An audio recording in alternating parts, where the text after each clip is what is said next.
Selamat sore, kembali ke Wisma Sri Kandi. Kali ini kita dialog langsung ke lapangan outdoor untuk membahas tentang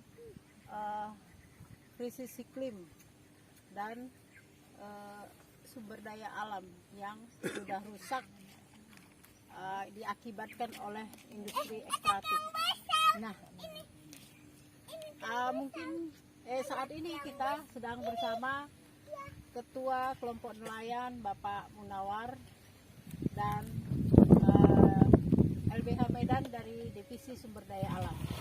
Nah, mungkin untuk pertama saya coba membahas persoalan pelarangan nelayan yang ada di sekitar perairan Teluk Aru yang dilarang oleh PLTU. Itu seperti apa, Pak? Begini, selama ini semenjak 2015 itu awal mulanya berproduksinya PLTU tidak ada larangan untuk nelayan menangkap di areal-areal daerah PLTU. Tapi belakangan ini ada sekitar 3 ataupun 4 bulan mereka melarang nelayan-nelayan untuk menangkap ikan di areal-areal PLTU yang dikatakannya yang sudah ditentukan. Tapi itu semua dibantah oleh nelayan-nelayan dari desa Pulau 9 aja, seluruh nelayan dari wilayah Pangkalan Susu, karena mereka di situ menangkap ikan hasilnya di daerah situ awal mulanya agak lumayan, tapi belakangan ini agak kurang. Begitu, Bu. Tapi dengan adanya pelarangan itu mereka mau naik ke areal pendaratan. Di daratan itu mereka menangkap kepiting, ada juga di situ udang, katakan udang lipan, dengan ada sarang-sarang tertentu. Maka mereka nangkap di situ. Sekarang sudah dilarang. Nah, alasan mereka di situ untuk menjaga keamanan, karena mereka beralasan bahwasanya ada alat-alat yang hilang. Nah, salah satu itu. Tapi setahu saya memang masyarakat itu tidak bisa kita tentukan siapa pelakunya dan siapa yang salah dan siapa yang benar. Tapi mohon kami daripada masyarakat untuk Kecamatan Pangkalan Susu ataupun Desa Pulau 9 terutama kami jangan dilarang, karena kami memang disitulah aktivitas kami setiap harinya, walaupun hasil tangkap kami itu jauh lebih berkurang daripada biasanya, kan gitu. Nah, di samping itu sejak dilarang di situ, maka nelayan-nelayan dari Desa Pulau 9, saya selaku ketua nelayan, mereka menyampaikan aspirasinya ataupun keluhannya kepada saya. Nah, maka saya tanggapi, saya ambil satu persatu dari aduan-aduan daripada mereka. Lantas, Bu, saya tidak mengambil satu kesimpulan, musyawarahlah kami memberitahukan kepada aparat pemerintah setempat, tapi nampaknya aparat pemerintah setempat bukan tidak ada tanggapan, tapi tidak ditanggapi oleh pihak-pihak PLTU, pihak-pihak terkait yang ada di situ. Namun tetap dilarang juga. Lantas saya mengambil satu kesimpulan, saya undanglah dari instansi, katakan dari lembaga-lembaga seperti macam dari Yayasan Sri Kandi ataupun dari LBH. Saya undang, alhamdulillah mereka datang, mereka menyaksikan. Dan di samping itu mereka untuk membuktikan datang ke situ bahwasan itu dilarang atau tidaknya, tapi mereka sendiri yang sudah mengalami di situ, bahkan mereka dilarang. Itu. Maka terjadilah satu argumen, katakanlah bukan bertengkar, tapi untuk mencari solusi. Ini saya mungkin kita perdalam dulu ya, Pak. Sudah ibaratnya berapa lama para nelayan itu mencari ikan di situ? Apakah ketika ada PLTU saja mereka baru di situ, atau memang sebelumnya sampai berapa lama ke belakang gitu? sebelumnya kalau nelayan menangkap ikan di situ sebelum lahirnya saya memang sudah ada penangkapan ikan di situ. Jadi kalau saya bilang nenek moyang mungkin saya tak kenal nenek moyang kan begitu. Nah, jadi sebelum adanya saya di situ memang nelayan itu memang di situlah beraktivitas sehari-hari untuk menangkap ikan. Sebelum berdirinya PLTU di situ alhamdulillah penghasilan nelayan itu lebih banyak. Bisa mencapai kan masa itu 300 ke atas bisa mencukupi nafkah kami sehari-hari. Di samping itu kami mempunyai beban tanggungan seperti anak didik kami itu memerlukan biaya untuk transportasi aja 15.000. Itu disitulah semuanya itu yang harus kami cari. Dan di samping itu kami melaut. Biasanya kami melaut di situ bisa dikategorikan modalnya tidak banyak, hanya sekedar kita bilang 1 liter minyak, nggak sampai 1 liter minyak. Tapi sekarang kami mencari dana, mencari penghasilan 200 ataupun 300, kami harus meninggalkan desa kami itu 2 jam jauhnya. 2 jam itu kalau dikategorikan mil itu hampir 12 mil dari desa kami. Kan begitu. Itu pun belum tentu kami dapat hasil segitu. Nah, itulah belum tentu kami dapat hasil segitu. Jadi dengan adanya PLTU ini mengganggu ketentraman terutama kali hasil tangkap kami yang diganggu, dan di samping itu merusak daripada habitat karang-karang yang di laut, katakanlah limbah-limbah mereka yang dibuang ke laut. Nah, itu aja Bu. Jadi bisa saya tarik kesimpulan dari mulai sebelum masa penjajahan sampai masa penjajahan, masyarakat nelayan di Pangkalan Susu itu sudah mencari ikan-ikannya, mencari biota laut di situ, dan itu tidak diusir ya. Meski masa penjajahan tidak diusir ya. Ada diusir. Sekarang kita udah merdeka nih Pak. Udah merdeka. Tapi diusir ya. Diusir. Jadi sebenarnya merdeka yang hakiki apa enggak ini Pak? Ini merdeka ini sebenarnya yang mengusir kita ini bukannya Belanda, bangsa sendiri. Oke. Baik, kita nggak mau mengupas itu terlalu dalam karena kita fokus pada net zero emission, nol karbon. Nah, kenapa kita larikan ke situ adalah sebenarnya kawasan pesisir kita ini sudah dirusak. Hutan mangrove kita sudah banyak yang dialihfungsikan.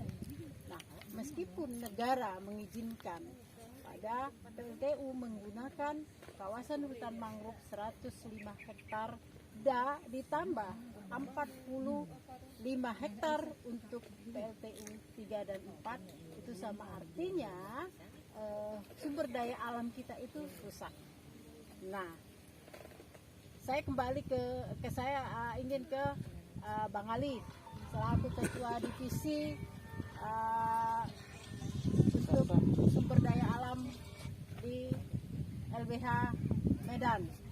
Nah, mungkin kita kepada persoalan pelarangan sebelum rusaknya sumber daya, kita larikan ke sumber daya alam yang rusak itu tadi. Nah, pelarangan yang dilakukan PLTU itu seperti apa hukumnya, dan apakah ketika ada kehilangan di PLTU maka masyarakat nelayan yang harusnya, yang sebenarnya mereka beraktivitas mencari perekonomian di situ itu harus dikorbankan. Nah, mungkin Bang Ali bisa mengupas itu lebih dalam dari sudut pandang hukumnya.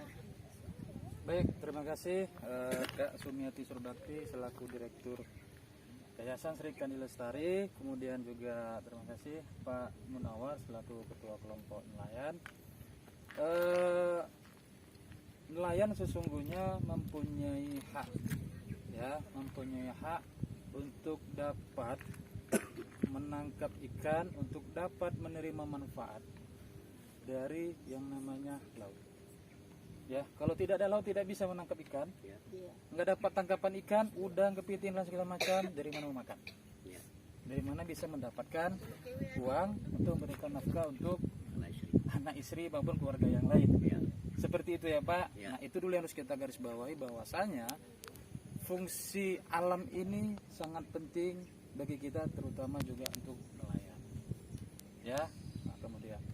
Nah kemudian sebagaimana yang kita ketahui di lapangan, ternyata kehadiran PLTU Pangkalan Susu yang dirasakan oleh masyarakat juga termasuk Pak Munawar ya. Ya. Nah juga beberapa kali bercerita kepada kami, semenjak ada kehadiran PLTU, mulai dari proses pembangunan, pengoperasian sampai dengan saat sekarang berdampak negatif ya Pak ya. Ya. Nah, mulai dari pengurangan kawasan mangrove yang mengakibatkan berkurangnya biota-biota laut, ikan, udang, kepiting dan lain segala macam. Tentu akan membuat hasil tangkapan juga berkurang, dan bahkan wilayah tangkap juga semakin sempit ya Pak ya. Ya. Nah kemudian ternyata dalam proses pengoperasian juga banyaknya lalu lintas kapal-kapal tongkang yang mengakibatkan rumah-rumah hewan-hewan laut itu ternyata rusak, karang-karang itu rusak, sehingga mau kemana lagi biota-biota laut itu untuk berkembang biak, tumbuh, kan seperti itu. Ditambah lagi diparah dengan adanya pencemaran Lingkungan. udara, Ya. pencemaran air laut, gara-gara seperti itu ya Pak, memperparah dan semakin menambah penderitaan nelayan. Nah ternyata Bu Mimi, Pak Munawar ini juga memberikan informasi ke kita, diperparah dengan adanya pelarangan akses untuk melewati untuk menangkap ikan di seputaran PLTU dan seperti itu. Nah untuk memastikan itu kemarin, nah kita juga bersama-sama untuk mengecek, memastikan informasi itu benar atau tidak. Dan ternyata bukan hanya Pak Munawar yang merasakan pelarangan itu, yang menerima pelarangan. Ternyata kita pada saat itu juga dilarang secara langsung ya dari pihak keamanan PLTU Pangkalan Susu, yang waktu itu juga didampingi oleh pihak personel TNI. Nah kita akan kami akan menyampaikan bahwasanya bagaimana ada aspek hukumnya.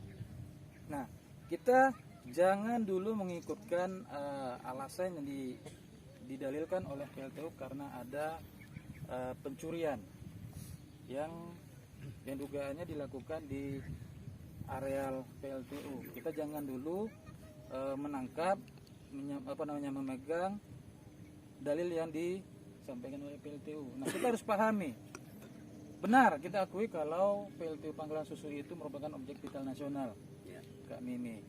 Tapi walaupun objek vital nasional, dalam hal pengamanan itu harus melibatkan masyarakat sekitar. Artinya dari pihak Pak Mun tinggal di Desa Pulau 9. Artinya dari pihak PLTU sebagai pengelola objek vital nasional, perusahaan juga harus melibatkan masyarakat, menampung aspirasi masyarakat. Kalau memang ada pengamanan di areal PLTU, nah sejauh mana arealnya, dari mana ke mana batasnya, bagaimana bentuk pengamanan juga terhadap masyarakat sekitar. Nah kira-kira seperti itu. Nah yang pertama ada pelibatan masyarakat, harus dibicarakan, harus didiskusikan, harus dimusyawarahkan, bukan hanya sebatas sosialisasi, bahkan pelibatan. Yang kedua, kalaupun ada pengamanan, nah itu harus jelas disampaikan kepada masyarakat mana areal dalam objek vital nasional yang dimaksud, mana areal luarnya, mana batas-batasnya.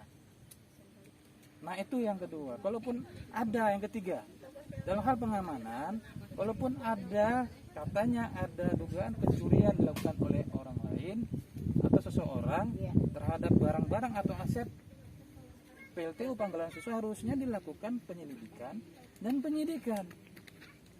Ada proses hukum yang harus dilakukan oleh pihak kepolisian.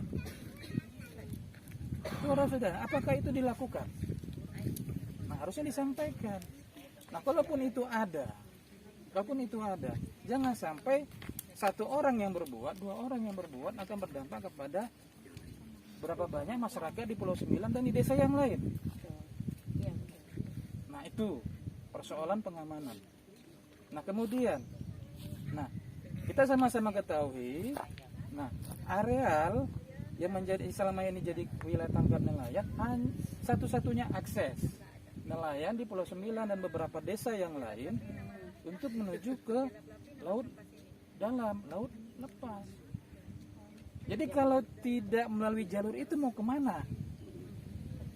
Ya kan? Dilarang ya. Secara tidak bahkan itu bisa dianggap sebagai pembunuhan massal, Pak. Saya ibaratkan begitu. Pembunuhan massal. Kalau akses jalan saja tidak dikasih oleh pihak PLTU yang belum tentu itu merupakan lingkungan atau kawasan areal objek vital nasional, dalam hal ini adalah PLTU Pangkalan Susu. Ya kan, bagaimana mereka bisa menangkap ikan? Sudahlah seputaran itu ikannya sangat banyak berkurang, bahkan tidak ada.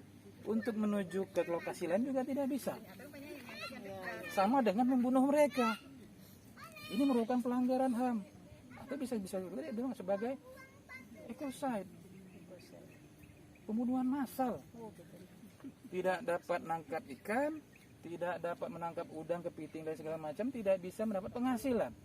Apa yang mau dimakan? Tidak ditanggung juga, ya kan? Juga tidak ditanggung-jawabi, baik dari pihak PLTU Pangkalan Susu maupun dari pihak apa tindakan dari pemerintah setempat, dari pemerintah kabupaten, dari pihak DPRD Kabupaten Langkat. Apa langkah-langkah yang mereka buat? Sampai sekarang belum ada ya. Karena kita juga Ada Pak, dirasakan perbantuan atau kebijakan-kebijakan untuk merubah perilaku PLTU pemerintah, ada? Tidak? Kalau untuk saat ini kita katakan kita bilang ada. Sudah di bidang mana nih Pak? Ada tidak teguran-teguran yang disampaikan kepada pihak PLTU agar supaya upaya ada perbaikan-perbaikan, tidak terulangnya pencemaran udara, tidak terulangnya pencemaran air laut. Ada upaya Dengan adanya pembuangan abu dari cerobong, adanya pembuangan air bekas penggerak turbin yang sudah dipanaskan dibuang ke media air laut. Kira-kira seperti itu Pak. Ada nggak upaya-upaya pemerintah Kabupaten Langkat, DPRD Kabupaten Langkat? upaya dari pemerintah itu ada, tapi nampaknya tidak ditanggapi oleh perusahaan untuk perusahaan PLTU. Bukan nggak ada, tapi tanggapannya nggak tetap juga seperti macam itu kan gitu. Nah, artinya di sini kita pertanyakan fungsi pengawasan pemerintahan itu bagaimana? Itu juga merupakan aspek hukumnya. Kenapa pemerintahan itu tidak punya daya desak untuk merubah perilaku PLTU? nggak ada power ya. Nah, itu kan kita pertanyakan. Apakah itu pemerintah kabupaten atau pemerintah provinsi atau pemerintah pusat sekalipun? Karena kita tahu PLTU Pangkalan Susu ini itu kan mendapatkan tugas dari pemerintah pusat untuk dibangun dan dioperasikan. Apakah ini sudah dikaji dengan secara komprehensif bagaimana dampak-dampaknya kepada masyarakat? Ini Bang Ali. Jadi kan dalam rangka kerusakan ekosistem pesisir pantai timur, terutama di Kabupaten Langkat ini kan Sri Kandi Lestari bekerjasama dengan kelompok-kelompoknya, juga dengan ada LBH juga di situ, bekerjasama dengan LBH juga itu mencoba melakukan penanaman pohon-pohon yang harapannya bisa menekan laju pemanasan global. Itu harapan kita. Meskipun sebenarnya itu sudah terlambat, karena 2030 kita harus mampu menekan laju pemanasan global. Nah, pemanasan global itu berdampak pada berkurangnya pendapatan para nelayan. Itu sangat drastis. Karena apa? Rusaknya sumber daya alam di sekitar pesisir pantai timur ini. Nah, itulah upaya dari Sri Kandi melakukan penanaman pohon 2.000 pohon. Sebenarnya ada 20.000 pohon yang kita bagikan kepada kelompok-kelompok di sepanjang pesisir Langkat. Nah, kenapa kita menariknya kepada persoalan pelarangan nelayan yang ada di Pangkalan Susu ini beraktivitas di PLTU? Karena sebenarnya pemanasan global itu kontributor utamanya itu ada pada pencemaran udara yang dilakukan oleh akibat dari pembakaran batu bara. Nah, sudahlah alam ini dirusak, nelayannya tidak diberikan akses, di stop dengan semena-mena, lalu dimiskinkan. Itu benar nggak itu kalau dimiskinkan? Dimiskinkan. Atau bisa paling ekstrim ya, mungkin aku bisa mengatakan kalian ini pelan-pelan dibunuh loh. Benar nggak? Pelan-pelan kita ada yang ada di sini nih dibunuh. Hanya soalnya mungkin hanya sedikit orang yang sadar dengan itu gitu. Tapi kita mencoba penangkal itu dengan yang alami dengan melakukan penanaman pohon. Semoga pihak pengambil kebijakan itu mau mendengar. Nah, ada lagi cerita yang lebih ekstrimnya, Bang Ali, Pak Mun. Jadi ada nelayan yang ada di Siur itu ada bercerita bahwa dia ketika mau mancing di depan itu diperingati pakai tembakan gitu. Itu gimana Bang Ali? Sampai segitunya itu? Ya, kita kembali cerita dalam konteks pengamanan objek vital nasional. Iya. Ya, nah kalau sudah sampai menggunakan senjata, itu kan sudah pada tahap penegakan hukum sebenarnya. Nah sementara yang sudah kita jelaskan tadi, ada beberapa mekanisme yang harus dilaksanakan oleh pihak PLTU, yang tentunya ini melibatkan dari pihak kepolisian. Kecuali dalam hal-hal tertentu yang mungkin pihak kepolisian butuh bantuan dari personel TNI, itu bisa dimintakan bantuan ke personel TNI, misalnya ada ancaman-ancaman atau gangguan dari terorisme, misalnya teroris gitu kan. Nah, yang jelas bayangin saja, apakah bisa seorang Pak Munawar ataupun kelompoknya ini bisa menjadi ancaman bagi PLTU? Tidak masuk akal, tidak logika kita. Nelayan bisa menjadi ancaman bagi pihak PLTU. Apakah dengan mereka melintasi laut, melintasi seputaran PLTU, bisa membuat proses produksi, ya kan, bagaimana pengalihan atau angkutan mereka batu bara dari Tongkang ke dalam pergudangan mereka itu tidak berfungsi, itu terhambat? Tidak. Artinya sama sekali aktivitas nelayan ini tidak menjadi gangguan, tidak menjadi ancaman bagi pengoperasian bagi PLTU sendiri. Yang kedua, apakah aktivitas nelayan ini yang menangkap ikan yang melintasi laut di seputaran PLTU bisa menjadi ancaman bagi nyawa, jiwa, raga, harta benda maupun aset-aset dari pegawai-pegawainya PLTU yang disebut dengan gangguan? Tidak. Nah, sehingga unsur-unsur ancaman dan gangguan itu tidak terpenuhi, sehingga sangat berlebihan. Sangat berlebihan. Mungkin ada yang ditakuti gitu. Nah, ada sesuatu itulah yang mungkin yang terlintas di pikiran kita. Kenapa unsur ancaman dan gangguan yang tidak terpenuhi, tapi perlakuan dan sistem pengamanan yang diberlakukan pada masyarakat sekitar itu seolah-olah masyarakat nelayan seputar PLTU itu kriminal. Itu yang kita tangkap.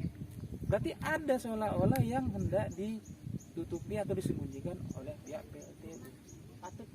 Patut diduga. Kalau kita hubungkan dengan cerita-cerita yang katanya semenjak mulai dari proses pembangunan, pengoperasian, bisa jadi ada keberatan, ada komplain, ada penderitaan yang dirasakan oleh masyarakat akibat dari dugaan dan pencemaran air laut, adanya pencemaran udara yang berakibat kepada kerusakan ekosistem yang ada di seputaran PLTU yang dirasakan oleh masyarakat. Ini semua kan berakibat kepada banyaknya hak-hak asasi masyarakat yang terlanggar, mulai dari hak atas pekerjaan yang layak. Bisa-bisa mereka beralih profesi dari nelayan yang mungkin yang selama ini sekali melaut itu bisa dapat 300.000, 400.000, cuma hanya dapat 100.000. Itu belum tentu ada keuntungan. Nah, kalau misalnya masih bertahan, kalau tidak bertahan alih profesi, mungkin dia bisa jadi tukang bangunan. Dengan sangat terpaksa mungkin menjadi buruh tidak tetap di PLTU. Bahkan mungkin ada yang bisa menjual rumahnya, lahannya, sawahnya. Bagaimana dengan pendidikan anak-anaknya? Bagaimana dengan pemenuhan kebutuhan sehari-hari? Bagaimana dengan akses dengan biaya kesehatannya? Akan banyak, satu saja hak nelayan yang terampas akan berakibat kepada terampasnya hak-hak asasi yang lain. Itulah sifat-sifat pelanggaran HAM ini. Nah, bagaimana tanggung jawab negara, pemerintahan? Harus gerak cepat. Pengawasannya bagaimana? Itu yang dibutuhkan oleh masyarakat saat ini. Yang jelas kami minta, kita harapkan metode-metode, cara-cara pengamanan seperti ini tidak terulang lagi. Nah, bisa saja masyarakat itu bisa mengambil sikap, membuat pengaduan. Kalau memang yang melakukan tindakan seperti itu adalah masyarakat sipil, bisa dilakukan pengaduan ke polisian. Kalau misalnya melakukan adalah pihak kepolisian, kita bisa adukan ke pihak propam. Kalau yang melakukan adalah oknum TNI, militer, kalau ini mungkin angkatan laut, ada polisi militer. Ada upaya-upaya hukum, ada jalur hukum yang bisa kita gunakan. Nah, seperti itu kira-kira Bu Pak Munawar.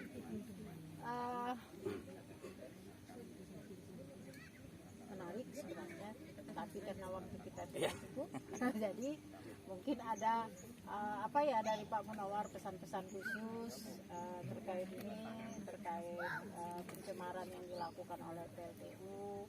Mungkin Pak Munawar bisa menyampaikan pesan khusus. Apa sih harapan Bapak ke depan itu gimana terhadap PLTU ini? Hutan kita sudah dirusak, lalu laut kita dicemari, kemana lagi lah kita ini mencari makan. Pesan saya minta kepada PLTU, kami selaku masyarakat, terutama kali Desa 9 maupun kelompok-kelompok lain, macam sama pangan susu, nggak mungkin kami menutup PLTU, kan begitu. Ya. PLTU itu adalah sarana dari walaupun itu dari disahkan oleh pemerintah, itu nggak mungkin. Cuman kami selaku masyarakat, tolong perhatikan kami masyarakat, terutama kali di dalam ekonomi kami jauh lebih berkurang. Mereka harus perhatikan kami, bantu kami, terutama tadi macam kami itu penghasilan kami, bagaimana caranya mereka itu harus memulihkan daripada penghasilan kami, kalaupun tidak sepenuhnya ya separuh menjadikan begitu. Nah, di samping itu ya terimalah tenaga kerja dari desa kami. Sementara ini ya maaf cakap, yang diterima tenaga kerja itu memang semua itu berdasarkan dari pendidikan, kan gitu Pak, dari pendidikan. Ada pendidikan apa? Ada pendidikan tamatan apa? Kan gitu. Sementara nelayan yang ada di situ, mereka itu ada yang putus sekolah. Macam mana pula pendidikannya? Jadi mereka itu dikerjakan sadon dikerjakan di situ, seperti macam kerjaan di Abu, itu kan sudah jelas untuk kesehatannya terganggu, kan begitu. Walaupun mereka itu memakai safety, kan begitu. Nah, jadi dipekerjakan di situ berdasarkan kontrak, paling lama 2 bulan, habis itu mau kemana lagi? Nah, kan gitu. Kami mohon itu macam pihak PLT itu perhatikan kami. Nah, di bidang apa saja, di bidang ekonomi, di bidang kesehatan. Nah, dengan penghasilan kami itu jauh lebih berkurang. Nah, terutama kali disesuaikanlah amdal-amdalnya itu, seperti macam buang air panas, debunya itu yang kena hujan, yang batu bara yang kena hujan, airnya itu mau dibuang kemana? Bukan disaring, buang ke laut langsung, seperti macam air teh. Itu imbasnya kepada biota laut seperti ikan, udang. Jadi dengan adanya itu udang ikan itu udah nggak di situ lagi, lari karena bukan ada zat kimianya di situ. Nah, jadi kan kami yang di situ dengan menangkap ikan itu udah nggak ada lagi. Maaf cakap ikan tuh ada 2-3 ekor pun di dalam itu, sementara udah nggak ada lagi. Kenapa? Karena dengan adanya limbah yang dibuang di situ udah nggak berani lagi ikan itu di situ. Kami harap sama PLTU perhatikanlah kami di desa. Tapi janganlah diperhatikan itu di desa kami itu perorangan, oknum-oknum tertentu. Perhatikan seluruh desa kami, masyarakat kami. Itu yang saya mau. Nah, itu yang saya minta. Ini kadang-kadang kenapa yang diperhatikan nanti pentolan-pentolan aja. Dan itu mereka itu nanti memberi satu sosialisasi, nanti pentolannya yang ditarik. Maunya saya kasih sosialisasi kepada masyarakat, undang masyarakat. Itu mau saya. Siapa mudah-mudahan ini didengar sama yang pengambil kebijakan, itu apakah itu aparat desa, aparat pemerintahan kabupaten, atau sekalipun pemerintahan pusat. Nah, mungkin Bang Ali bisa memberikan closing statement terkait ini. Silakan Bang Ali. Ya, sebagaimana yang kita sudah dapat informasi dari masyarakat, kalau yang kami pahami persoalan nelayan bukan hanya mungkin di Pulau 9, mungkin juga ada di desa lain seputaran PLTU, baik itu ring 1, ring 2, segala macam. Ini bukan hanya persoalan tanggung jawabnya PLTU semata, ini juga menjadi tanggung jawab pemerintahan, bukan hanya eksekutif tapi juga legislatif. Ya, nah karena yang berikan izin pengoperasian termasuk juga persoalan kawasan yang luas digunakan untuk PLTU ini kan dapat dari pemerintah, ya kan? Nah tentu prosesnya itu mulai dari pemerintahan tingkat bawah sampai dengan pusat. Nah kemudian kita sebenarnya harus menagih, baik itu ke eksekutif maupun itu ke legislatif, bagaimana bentuk pengawasan mereka terkait dengan hadirnya PLTU di pangkalan susu. Nah, dengan lamanya pengaduan dan tidak adanya dan low responnya aspirasi masyarakat ini ditanggapin dan diakomodir pelaksanaannya. Nah, ini sudah menjadi bukti kuat, dugaan kuat kita ada pembiaran. Ada pembiaran dari pemerintahan, urusan kalian lah itu, apapun dampaknya saya tanggung jawab. Nah kesannya itu yang kita tangkap. Artinya ini ada upaya-upaya pemiskinan struktural yang dihadapi oleh masyarakat. Nah harapan kita, sadarlah wahai kalian pemerintah, wahai kalian pemerintahan, jangan sampai masyarakat ini semakin lama semakin terpuruk, semakin miskin. Jangan sampai akibatnya akan semakin luas, baik yang dirasakan oleh masyarakat sendiri maupun oleh pemerintah itu akan juga menderita, akan dirugikan. Jadi kami minta kesadaran dari pihak pemerintah untuk segera menanggulangi, untuk segera menampung aspirasi masyarakat agar supaya terjadi perubahan yang lebih baik. Nah tadi sudah kita dengarkan sama-sama, masyarakat ternyata tidak menuntut banyak, tidak sampai kepada penutupan PLTU, tapi bagaimana dampak-dampak yang dirasakan itu kembali normal, tidak lagi berulang, kira-kira begitu. Itu saja mungkin Bu Mimi, terima kasih.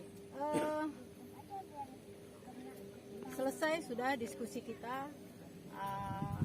Perlu diketahui bahwa Yayasan Srikandi Lestari berupaya untuk mengatasi krisis iklim yang terjadi saat ini. Penanaman pohon, 20.000 pohon itu dilakukan oleh kelompok ibu-ibu maupun kelompok nelayan lainnya. Nah, itu kerjasama kami dengan LBH Medan, yang alhamdulillah sampai sekarang terus mendampingi. Semoga kita mampu mengatasi krisis iklim ini sehingga masyarakat pesisir bisa menikmati kembali alam pesisir yang kaya akan biota lautnya. Terima kasih. Wassalamualaikum warahmatullahi wabarakatuh. Waalaikumsalam warahmatullahi wabarakatuh.